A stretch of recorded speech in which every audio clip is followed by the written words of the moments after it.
You know, I really don't want to make this, but there comes a time where certain situations are just unavoidable to talk about it. It feels like I have to. Where recently, after I watched the Peter Pan and Wendy film, I really felt so angry for what Disney has done to all of their villains. As most know already, I have covered enough to express my disappointment and the current stage of villainy in all forms of Disney today, where now it brings us something no different from what this recent film has done to show that. Because in this very film, they made a notorious Captain Hook, an iconic Disney villain, into a sympathetic one, and it's just making me so pissed off, to be honest, with what I've already talked about in the current stage of modern Disney villainy. And so, with regard to that, we are just going to talk about this stupid new trend of making villains more sympathetic in their stories that either do or don't have either way you talk about it in their recent form, including the worries I have for what looks like an actual return to villains in Disney's upcoming Wish. It is just truly baffling that they have just done so much wrong in the modern era that features various types of villains, from twist villains, no villains, and of course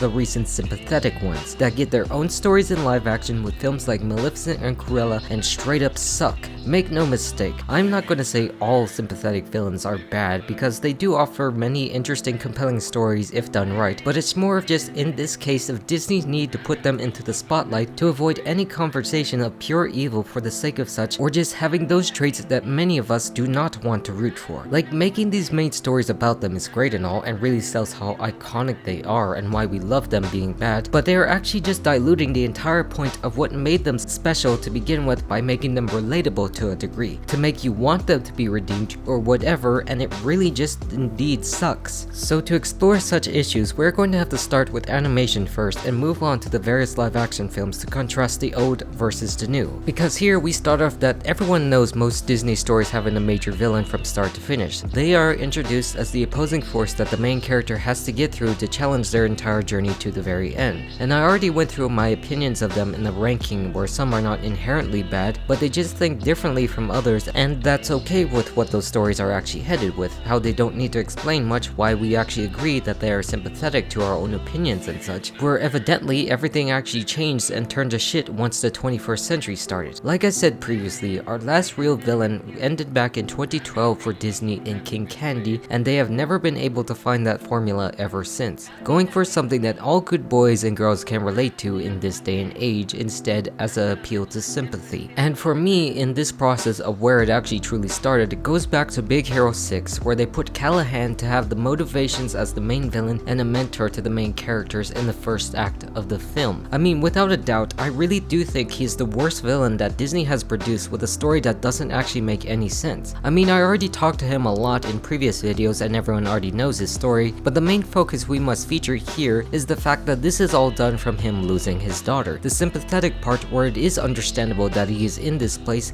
and of course being a guiding light for a hero in the very beginning of the film, where in this act, it is also where everything about him is ruined. You see, this is where they try to make you feel for him, but confuse you in the same actual moment when they reveal him and then make him say, "That was his mistake." Because somehow that is what they think makes a compelling villain, when it virtually doesn't, when you probably had a better case to do so if you done the big corpo suit instead to make more sense. But you didn't, because this film has to do with the loss of family, and it just didn't work out quite as well in the end. He is just so terrible in concept and contributed to a dramatic decline in villain storytelling, as we see later on. This concept of sympathetic villains can also extend to Ralph Breaks the Internet, where despite not actually really having a main one, the main characters themselves actually act like it, especially in the case of Ralph and his virus that pops up to oppose the main characters near the very end, where his own sympathetic attitude was his horrible character traits of clinginess and longing for something, which contradicted the message of the very first film and just didn't work in all regards. I just really want to count this in because it does contribute to the modern message that they want to send, to understand everything about their characters and their actions for better or worse, and mainly portray them as good-hearted, because that's the only thing that they could ever do for them at all, and they just cannot find evil at all in their stories. And this legacy of failure did continue in other films, just dropping those acts until Raya did the exact same thing. This is a film where they don't want you to think that Namari is the main villain because she's just another character after something good for her people, and instead make you think that the main villains are the ones listed being the Droon,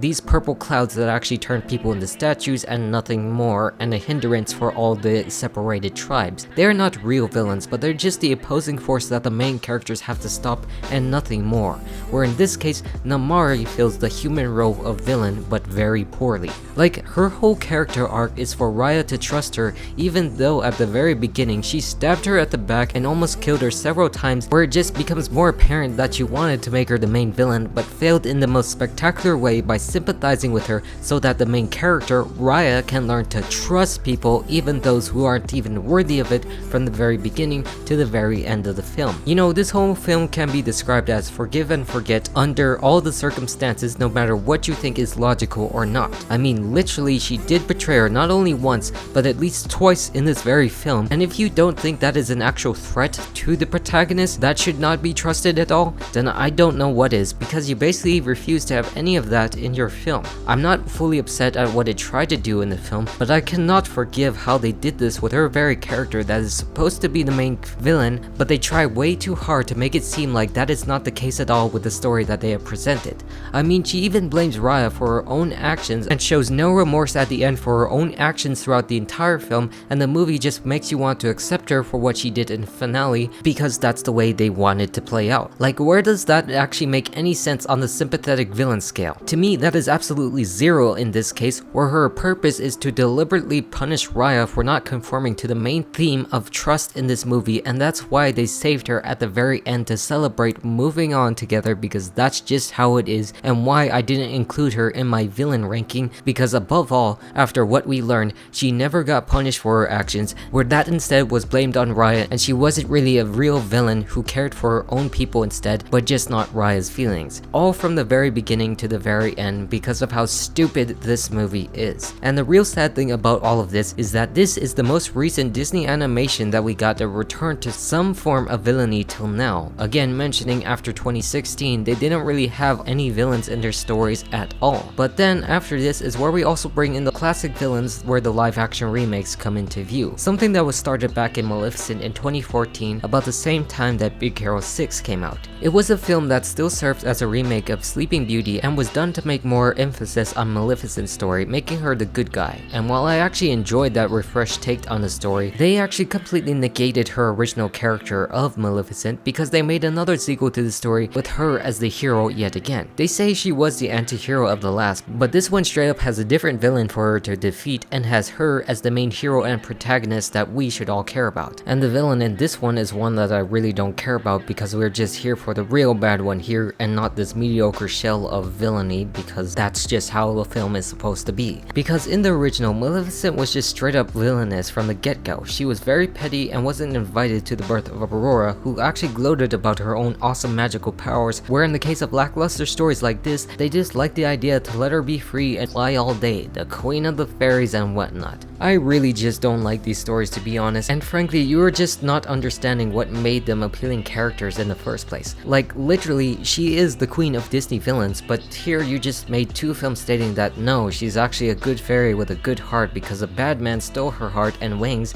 and now she's the protector of the very daughter she cursed in the original because she was very petty, but this was actually out of personal reasons because man bad, and we had to do this to make a story because we don't know what else to do with live action at this point because we are utterly fucking useless. And then you saw this continue when they made another villain the focus of their film with Cruella, and that film is also completely disappointing, doing a disservice to the iconic character of Cruella de Vil. I mean, I really didn't want to watch this movie before and had no interest, but I did it for the sake of this argument, and it really is very disappointing and I want my time back. It's a movie that attempts to explain the quirks that she has as a character, but then again also ruins it because of how much they try to show as a reference to the original films, which really doesn't make any sense to me as an appeal to sympathy by making it all about her. Like, that is the focus of these films, on the villains themselves, which actually doesn't make them villains because they're the protagonists of the films instead, where you gotta make references to the original with lazily attempting to explore the way that they are that just makes you feel for them rather than to be foes for the sake of being foes. It just doesn't make any logical sense anymore, where you only get one glimpse of something vaguely similar to the eccentric character, but everything beyond that is just toned down to a T, where they aren't the villain that they are supposed to be. This is a film that is just so boring and bland in all the senses for a character who isn't even all of that. In fact, the actual opposite of all of that. The main villain, being the Baroness in her film, is actually her real mother, where she based most of her mannerisms off of, where it turns out the person who raised her, who died, is maybe kinda sorta the reason why she wants to kill Dalmatians for fur, which is totally stupid, and another attempt to say, hey,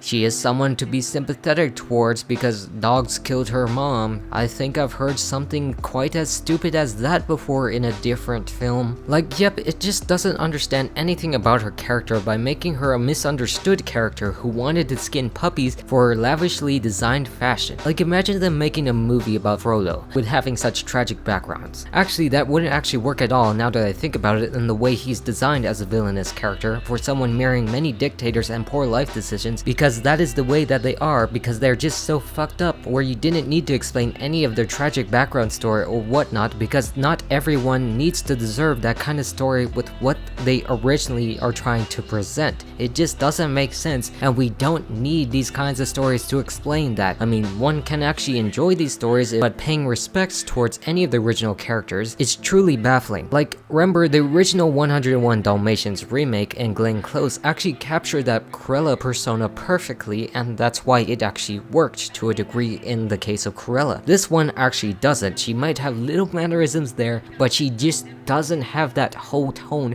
that just makes her iconic as such, just trying to be sympathetic for the sake of such, and it just doesn't make any sense to me. And this brings us back to the present with the new remake in Peter Pan and of course Captain Hook, where the main reason Captain Hook hates Peter in the film is because he was his former best friend who just wanted to go home and see his mommy, and actually Peter banished him because of that, making him grow up. Like, this made me so infuriated because it didn't understand the reason why Hook was playing the role he did in the original story, representing adults and growing up, which Peter doesn't want to do, and chopped off his hand because of it. Like, he's the embodiment of Wendy's parents, especially her father, and this one just wanted to sympathize with him because we never got to see that part of his story where he was just a young boy who ran away from home but wanted to see his mother again but couldn't because of the real story's main villain actually being Peter Pan, an arrogant little bitch. Like, you completely missed the point of that in the movie, and you just kept missing that in every single detail, from the Lost Boys being the Boys and Girls Club instead. Like, if you understand the original play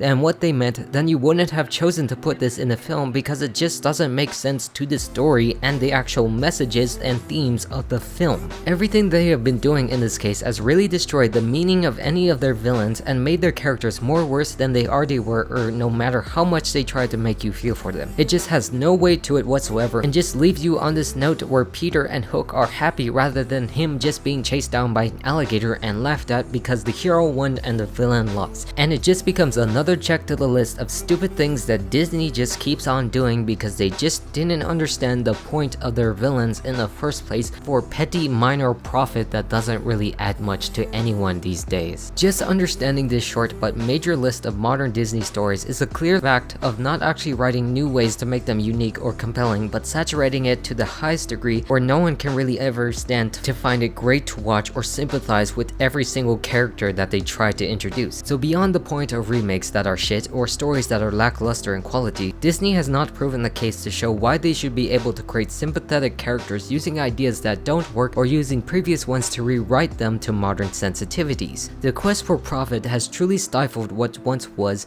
and I just really guess for this year we would have to wait and find out what more they would try to attempt to do. In my case, I am not particularly optimistic about anything Ursula will bring, but excited in the case of what they can do with a wish, and only time will actually tell to fully answer my question to that matter. And frankly, with that said, that's all I have to add for this, so goodbye.